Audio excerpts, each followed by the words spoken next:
Hello students, आज हम लोग मियोसिस चैप्टर का लास्ट टॉपिक पढ़ने वाले हैं। हम देखने वाले हैं साइटोकाइनेसिस इन मियोसिस फर्स्ट। टीलोफेज के बाद होता है साइटोकाइनेसिस। साइटोकाइनेसिस में साइटोप्लाज्म डिवाइड करता है। ये टीलोफेज का डायग्राम है। टीलोफेज में दो सेल बन जाता है, ठीक है। टीलोफेज में मतलब एक सेल में दो न्यूक्लियस बन जाते हैं। इन न्यूक्लियस के चारों तरफ न्यूक्लियर मेम्ब्रेन बन जाता है। फिर टीलोफेज के बाद आता है साइटोकाइनेसिस। ये साइटोकाइनेसिस का डायग्राम बना है। साइटोकाइनेसिस का मतलब होता है साइटोप्लाज्म का डिवीजन, ठीक है। तो बीच से यहां से साइटोप्लाज्म डिवाइड कर जाएगा और ये दो सेल में बढ़ जाएगा, दो सेल बन जाएगा। इसके बाद हम आता है meiosis second. Meiosis second similar होता है माइटोसिस की। जैसे माइटोसिस का प्रोसेस होता है, हमने माइटोसिस में प्रोफेज, मेटाफेज, एनाफेज, टीलोफेज देखे थे, बिल्कुल ऐसे ही मियोसिस सेकेंड में होता है। मियोसिस फर्स्ट में क्रोमोसोम डिवाइड किया, क्रोमोसोम का डिवीजन हुआ। मियोसिस सेकेंड में क्रोमैटिड डिवाइड करते हैं, सिस्टर क्रोमैटिड। ये जो क्रोमोसोम है, ये दो सिस्टर क्रोमैटिड हैं, तो यही सिस्टर क्रोमैटिड मियोसिस सेकेंड में डिवाइड करते हैं, ठीक है। तो मियोसिस सेकेंड में भी सिमिलर होगा prophase second, metaphase second, anaphase second, telophase second. Prophase second में क्या होगा, जो क्रोमोसोम है वो थोड़ा कॉम्पैक्ट हो जाएगा, वो सघन बिल्कुल दिखने लगेगा। स्पाइंडल फाइबर अपोजिट साइड चले जाएंगे और स्पाइंडल फाइबर का फॉर्मेशन स्टार्ट हो जाएगा। कंप्लीट नहीं होगा, बस स्टार्ट हो जाएगा, बिगनिंग हो जाएगी साइटोप्लाज्म का, स्पाइंडल फाइबर का। इसके बाद आएगा मेटाफेज। मेटाफेज सेकेंड में क्या होता है, जो क्रोमोसोम है वो बीच में अलाइन हो जाता है, बिल्कुल इक्वेटर पे आ करके ये ऐसे अरेंज हो जाते हैं, और जो स्पाइंडल फाइबर है वो काइनेटोकोर से यहाँ पे पकड़ लेते हैं इसको स्प्लिट करने के लिए। इसके बाद आता है एनाफेज सेकेंड।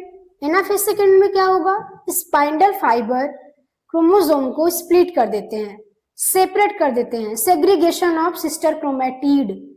बस यही बात याद रखने वाली चीज है, इसे याद रखिएगा। बहुत कंफ्यूजन होता है बच्चों को इसमें कि मियोसिस सेकेंड में होता क्या है, सिस्टर क्रोमैटिड सेपरेट होते हैं या क्रोमोसोम। तो जब इस फॉर्म में दिखता है कुछ इस तरह से, तो इसे तो हम बोलेंगे क्रोमोसोम। एक क्रोमोसोम है क्योंकि सेंट्रोमियर एक है, एक सेंट्रोमियर है तो हम एक क्रोमोसोम बोलेंगे। एक क्रोमोसोम है, आप देख पा रहे हैं मेटाफेज सेकेंड में एक क्रोमोसोम है।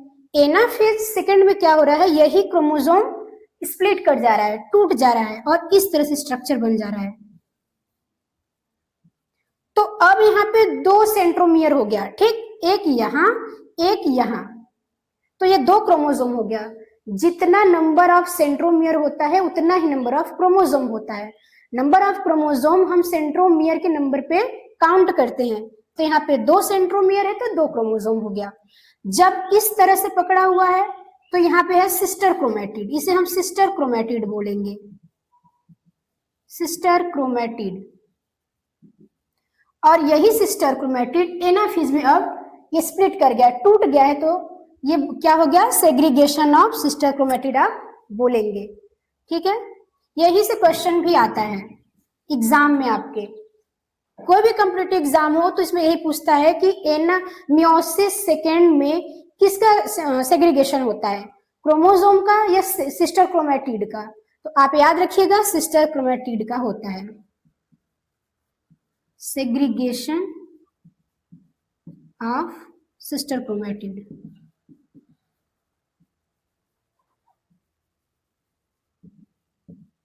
ठीक है। फिर आपका आता है टीलोफेज सेकेंड। टीलोफेज सेकेंड में क्या होगा, धीरे धीरे न्यूक्लियर मेम्ब्रेन फिर से बनने लगेगा।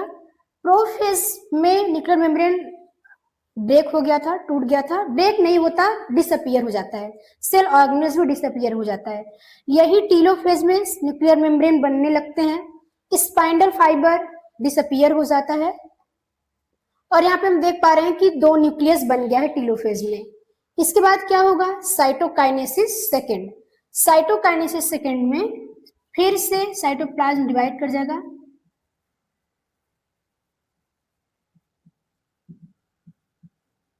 साइटोकाइनेसिस सेकेंड, जिसमें वो जो सेल है इस तरह से सेल है,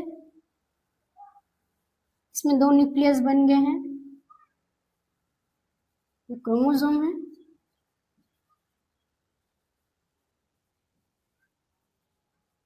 ये 2 में डिवाइड हो जाएगा। ठीक, 2 सेल बन गए, साइटोकाइनेसिस सेकेंड में 2 सेल बन जाता है।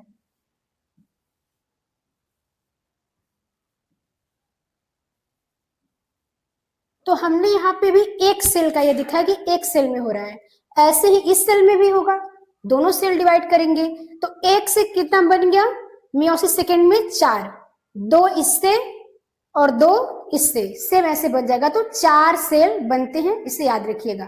ठीक है, मियोसिस फर्स्ट में 2 सेल बनते हैं एंड मियोसिस सेकेंड में 4 बन जाते हैं, एक इससे 2 बनेगा, इससे 2 बनेगा, कुल मिला के 4 सेल बनते हैं।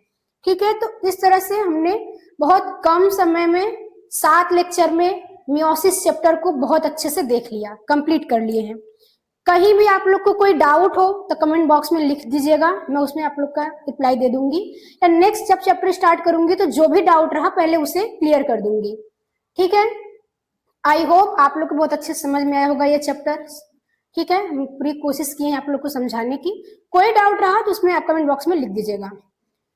तो थैंक यू, पढ़ते रहिए, लेक्चर समझ में आया हो तो लाइक कर दीजिए और चैनल को सब्सक्राइब कर लीजिए। इसी तरह से हम पूरी बायोलॉजी बहुत कम समय में with the help of diagram आप लोग को समझाएंगे। ठीक है, थैंक यू।